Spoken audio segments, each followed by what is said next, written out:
So I'm here today for the first time with Peter Barta, newly of Deloitte. Peter, we've obviously known you in this space for a long time, previously with Everest, voted into the G6 for the first time here in Australia. Now, of course, that it's based on individuals, not organisations. You've clearly come to the top of the pile there, and people have heard from you for the first time today. I hope you enjoyed the session as much as we did. What I want to do is talk to you a little bit about some of the comments that were made today. Yep. I thought there were some interesting questions posed from the audience, certainly one in particular to you that we'll touch upon. Let's start by talking about some of the feedback the audience gave to the group. I think one question in particular that Donald got asked, which I'd like to get your view on, was around the trend that we're perhaps seeing now in the market with a shift from transactional to knowledge-based services being offshored or even outsourced. There's definitely movement there, which I think Donald alluded to. But what's your take on that? I think broadly there is definitely a need, and that may be driving a trend.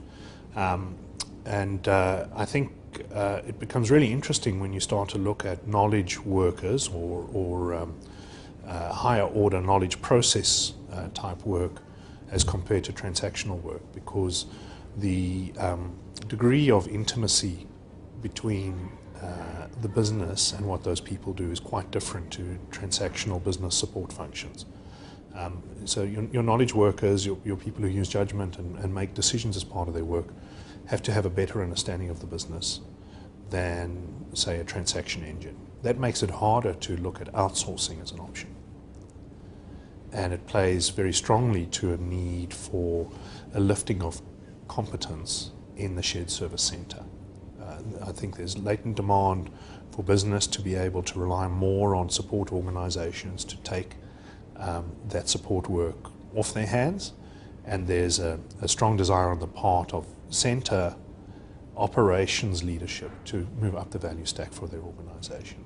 So that drive, you believe, is most often coming from the delivery centre itself, wanting to add more value to the business and push itself up that chain? I think progressive centres, and if you look at the life cycle of centres and organisations that are sort of the leading examples of successful shared services, they all move up the value stack. I think when you're a centre leader and you have to provide your staff with a stimulating environment and career opportunities, you have to be a value partner to the business. You have to provide value to the business.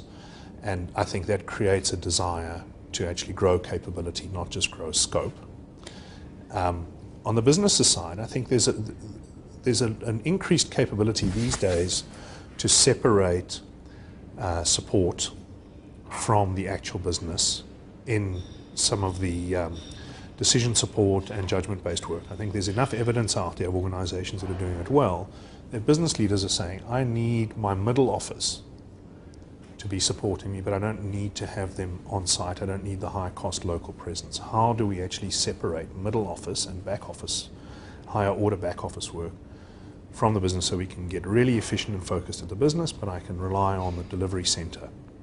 So inside all of that, there's an aspiration, there's a demand, there's enablers in terms of technology, and it's been done before, and there's a desire to trust, which I think comes together, creates opportunity for shared services to move up the value stack.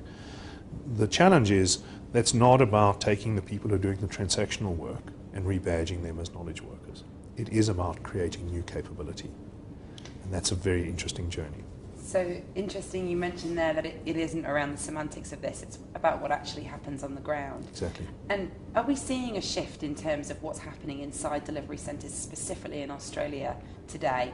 You've obviously been in this space for quite some time. Let's compare what you saw maybe 2 or 3 years ago with what you're seeing in terms of scope and expansion inside centres today now. Obviously we've pushed beyond the transactional barrier for many organisations. Is this where it's going for everyone, or culturally will there always be some considerations there about what does and what doesn't go into the melting pot, as it were? Look, I think in terms of what goes into the melting pot, I think there's actually a life cycle based approach that you can take to that, to actually work relentlessly to disintermediate support work from the business, from the front line, and take it through a path from centre of excellence through to shared service. And that's a relentless process that you can drive from a continuous improvement point of view, as long as it's played across the enterprise and it's not just the shared service centre trying to come out and grab work. So I think that's one piece of the puzzle. I think the other piece of the puzzle really is, I'm not sure if it's about the centres wanting to do this. I guess my thesis would be it's an imperative. And the reason it's an imperative is because the outsourced service providers can do this. And so the business knows that the option is there.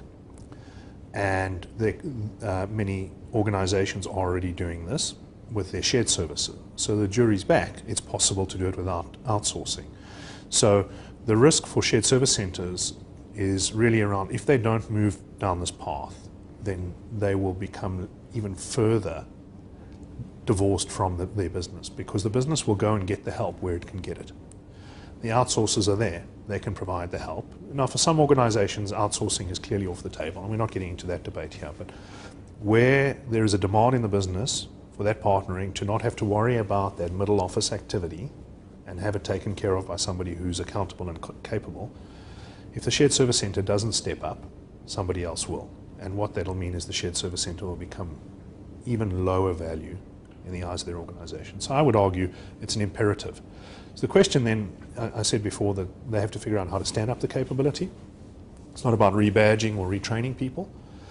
So that brings an interesting picture if we start to think about hybrid centers in terms of how does the shared service center become the customer of the outsourcer and actually be the point of service delivery for what the outsourcer can do for the organization.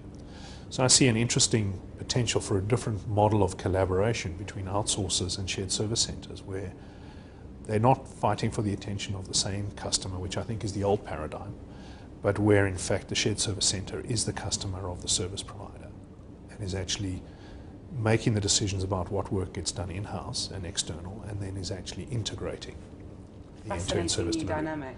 I think directionally that's where it's going. I think you look at the world's leading adopters of shared services and outsourcing. They're using hybrid models. They're doing it this way. So it's not hybrid where I do some things internally and some things externally. It's an integrated service delivery model, often with multiple suppliers. There's a new boss in town, so to speak. Yeah, you could look at it that way. You could say a multi-source model isn't mutually exclusive from the internal provider. Then it's a question of, from a system of accountabilities point of view and from an ownership of responsibility point of view, who's better to own the outsourced relationships? The shared service provider where they're in the family, or some sort of integrator vendor management function? Well, clearly that creates a structural break, so it's not the logical thing to do. And does that tie into your remark at the end, Martin, fairly or unfairly, threw some questions out that he wanted long or short bets on? Yeah. Yours was around the captive shared service centre, and your view was long, it's sustainable. Yeah, absolutely. It's saying. Is that because you see captive shared service centres staying in the mix as a hybrid? Yeah. Or is it because you believe that there will always be a place here in Australia for fully captive centres that will never consider any other form of partnership? I don't know about always. I think at the end of the day, adoption is a momentum that builds. There'll probably always be some organizations that don't go down the path. Whether that means that the landscape will continue to be binary, either outsourced or shared service, I don't think that's the case. I think the hybrid model will come to the fore. I think offshoring is going to come to the fore. Do you notice a change, Peter, day to day, say from 24 months ago? Yeah. GFC onwards, I suppose, really is the question there. Yeah, I think so. The competitive pressure is more intense than ever, even though the Australian economy has come through the GFC reasonably well. Because the disadvantage we have is our organisations haven't had to sit and rethink their strategy and redefine what they stand for and how they're going to do it. And a lot of multinationals that compete in our markets or compete with our multinationals in other markets have the benefit of having refreshed strategy. So there's a response imperative. And within all of that, the ability to cost optimize is a competitive imperative. So outsourcing versus shared servicing, there's no right or wrong answer. You pick one, or you pick a hybrid, and then you execute with excellence. Absolutely. Let's wrap up with a comment that you made around the the salary inflation figures that we saw here today. Obviously a highly emotive topic for many people. You seem surprised by those results. What were you expecting?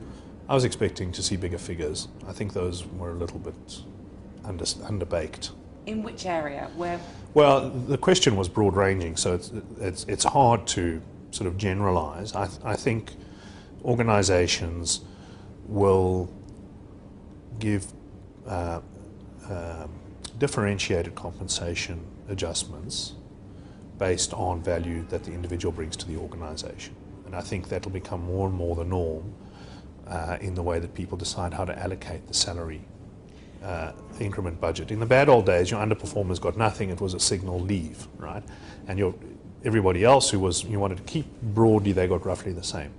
I think now there's a need for organizations to become even more discriminating in the way that they allocate the increased budget. As a strategy against the war on talent here? Yes, absolutely. And to recognize the value that the individual is bringing and the value that the organization gets from the individual.